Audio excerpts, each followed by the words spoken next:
Bismillahirrahmanirrahim. Assalamualaikum warahmatullahi wabarakatuh. Perkenalkan, nama saya Husnul Hatimah Sanusi dengan NIM 70600117020. Pada tutorial kali ini, saya akan menjelaskan tentang teknik resusitasi neonatus. Teknik resusitasi neonatus ini dapat dilakukan pada bayi yang lahir dalam keadaan yang tidak stabil. Jadi, sebelum kita melakukan tindakan resusitasi neonatus, terlebih dahulu kita mempersiapkan alat perlindungan diri. Alat perlindungan diri tersebut dapat berupa masker, kacamata pelindung, dan celemek. Nah, setelah mempersiapkan alat perlindungan diri yang dibutuhkan, selanjutnya hal yang perlu dipersiapkan adalah alat yang dibutuhkan dalam tindakan resusitasi neonatus. Jadi, alat-alat yang dibutuhkan seperti stetoskop, ambu bag,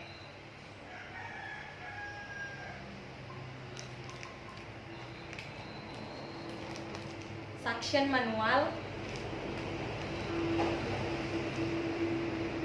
deli, spoid, dan obat epinefrin. Untuk menilai kestabilan neonatus yang baru lahir, kita perlu melakukan 3 penilaian dengan mengajukan 3 pertanyaan. Jadi yang pertama, apakah bayi lahir dengan cukup bulan? Yang kedua, apakah bayi lahir dengan napas spontan atau menangis? Dan yang ketiga, kita menilai tonus otot bayi baik atau tidak. Ketika 3 pertanyaan tersebut jawabannya adalah ya, maka bayi tersebut tidak membutuhkan resusitasi. Namun, apabila dari 3 pertanyaan tersebut jawabannya adalah tidak, ataupun salah satu dari pertanyaan tersebut jawabannya adalah tidak, maka bayi tersebut memerlukan tindakan resusitasi. Setiap bayi yang lahir perlu kita melakukan perawatan rutin terhadapnya. Perawatan rutin ini dapat dimulai dengan memberikan penghangatan kepada bayi yang dapat dilakukan dengan cara membungkus bayi dengan selimut yang bersih dan kering. Nah, apabila alat tersedia seperti infant warmer yang terdapat di layanan kesehatan, maka bayi dapat diletakkan pada infant warmer tersebut. Selanjutnya, kita perlu memposisikan bayi. Nah, untuk memposisikannya kita harus perhatikan jalan nafasnya. Jadi, kita posisikan kepalanya dalam keadaan semi ekstensi.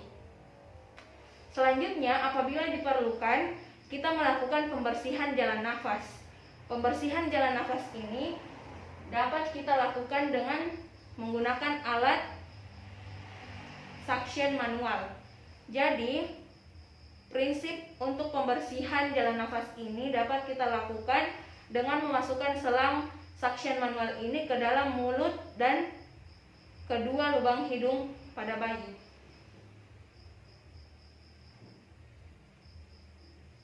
Setelah melakukan pembersihan jalan nafas, kita juga perlu untuk mengeringkan seluruh bagian pada bayi. Karena pada bayi yang baru lahir biasanya terdapat air ketuban ataupun darah. Setelah itu, kita juga perlu untuk melakukan atau memberikan rangsangan taktil kepada bayi dengan cara sentil telapak kaki bayi.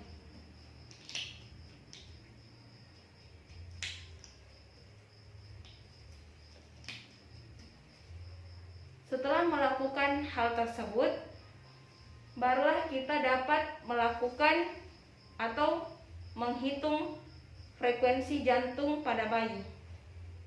Penghitungan frekuensi jantung pada bayi dapat dilakukan dengan menggunakan stetoskop. Durasi penghitungannya dapat dilakukan selama 6 detik dan dikalikan 10.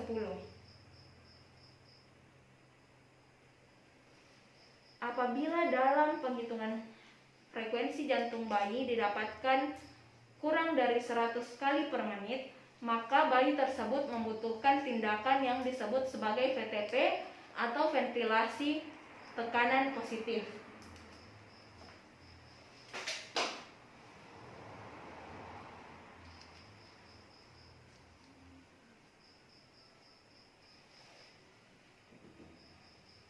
Ventilasi tekanan positif ini dilakukan dengan menggunakan alat yang disebut sebagai ambubek. Nah, pada ambubek ini terdapat sungkup yang kemudian diletakkan pada bagian mulut dan hidung bayi. Jadi, tangan sisi lain membentuk huruf C, kemudian kita letakkan sedikit pada dagunya.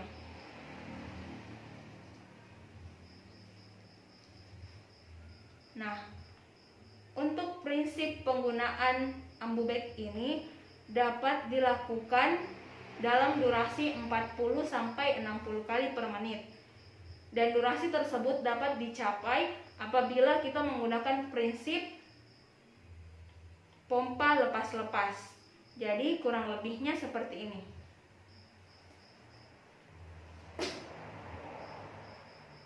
Pompa lepas-lepas, pompa lepas-lepas, pompa lepas-lepas, pompa lepas-lepas.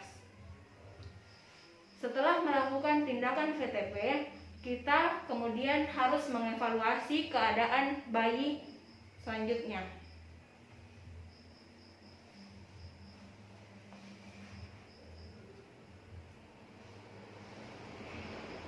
Evaluasi tersebut dilakukan dengan menilai heart rate, napas maupun warna kulit pada bayi.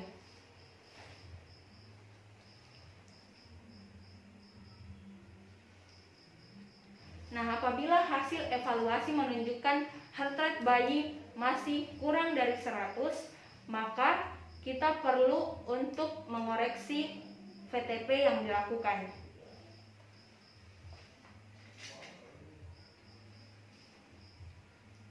Jadi, koreksi VTP ini dapat kita lakukan dengan memegang prinsip Sri PTA. Jadi, S adalah sungkup. Jadi kita harus mengoreksi kembali peletakan atau posisi sungkup pada bayi. Kita harus memastikan bahwa sungkup tersebut sudah tepat ukurannya pada bayi. Kemudian R atau reposisi. Jadi dalam menilai reposisi ini kita harus memastikan kembali bahwa keadaan kepala atau posisi kepala bayi masih dalam keadaan semi ekstensi. Kemudian I adalah isap lendir. Jadi kita kembali melakukan isap lendir menggunakan suction manual ini ketika masih terdapat lendir yang mengganggu atau yang terdapat pada saluran nafas bayi. Kemudian T adalah tekanan. Jadi pada ambubek ini kita harus tingkatkan tekanannya. Dan dalam hal ini kita tidak perlu ragu untuk meningkatkan tekanan pada ambubek ini. Karena apabila kita menggunakan alat yang sesuai atau khusus untuk neonatus, maka tekanan yang berlebihan akan keluar dengan sendirinya tanpa merusak paru-paru pada bayi. Nah, setelah melakukan koreksi VTP, selanjutnya kita kembali melakukan tindakan VTP ini sebanyak atau dalam durasi 30 detik.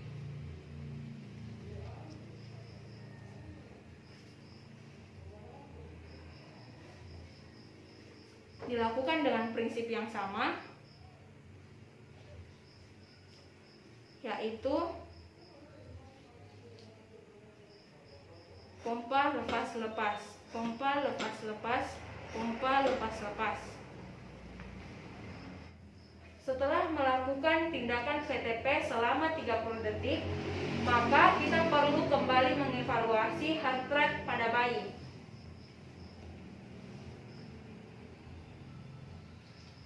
Apabila kita mendapatkan heart rate kurang dari 60 kali per menit, maka bayi membutuhkan tindakan VTP disertai dengan kompresi dada. Tentunya dalam melakukan tindakan tersebut, kita membutuhkan orang lain untuk memegang ambubek ini sembari kita melakukan kompresi dada. Prinsip dari tindakan VTP yang disertai dengan kompresi dada ini dilakukan dalam durasi 40-60 kali per menit. Tentunya hal ini dapat dicapai apabila kita memegang prinsip yaitu kompresi sebanyak 3 kali dan pompa sebanyak 1 kali. 1, 2, 3 pompa. 1, 2, 3 pompa. 1, 2, 3 pompa.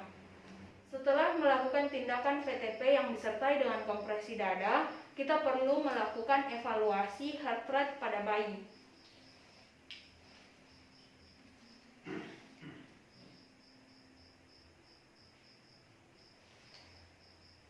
Nah, apabila kita mendapatkan heart rate kurang dari 60, maka kita perlu melakukan tindakan ETT atau pemasangan endotracheal tube.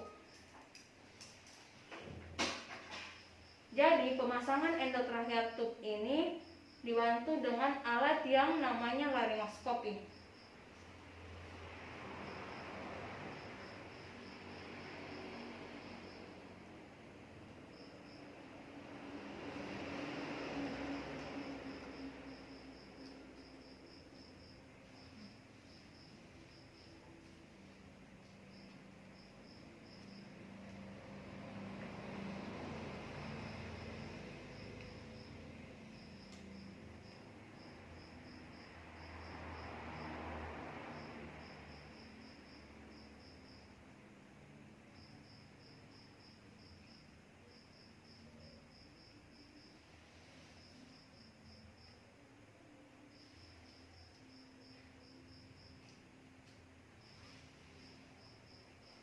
Nah, setelah ETT berhasil dipasang, maka kita kembali melakukan tindakan VTP.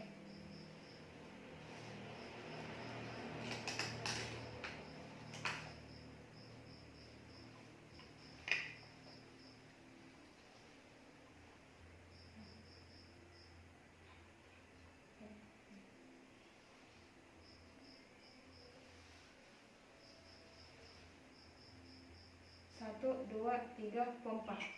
1, 2, 3 pompa. 1, 2, 3 pompa.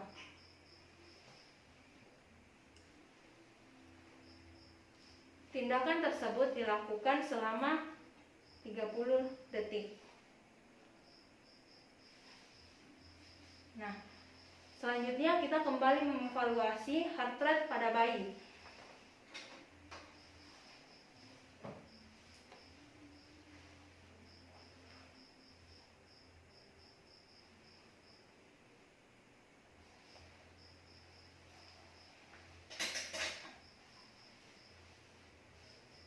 Apabila kita mendapatkan heart rate pada bayi masih kurang dari 60 kali per menit, maka kita harus mempertimbangkan pemberian obat epinefrin. Jadi, epinefrin dalam 1 ampul sebanyak 1 cc kita encerkan dengan normal salin hingga menjadi 10 cc. Jadi, untuk dosisnya dapat diberikan sebanyak 0,1 sampai 0,3 per kilogram berat badan.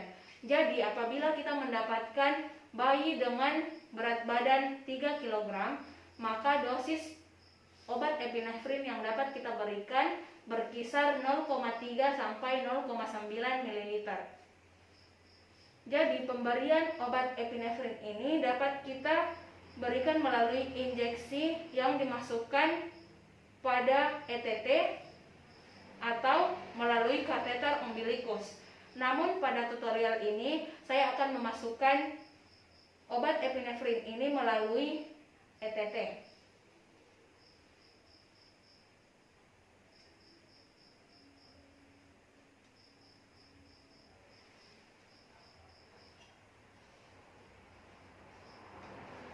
Nah, setelah kita menyuntikkan atau memberikan injeksi obat epinefrin, maka kita kembali melakukan tindakan VTP disertai dengan kompresi dada.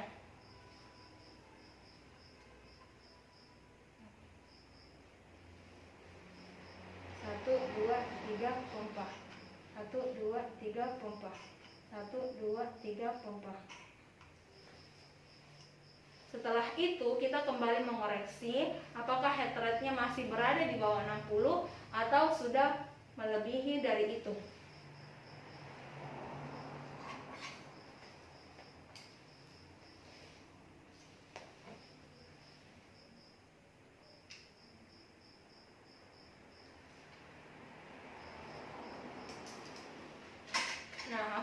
kita mendapatkan heart rate bayi masih kurang dari 60 kali per menit, maka penyuntikan obat epinefrin ini dapat dilakukan 3-5 menit setelah pemberian pertama.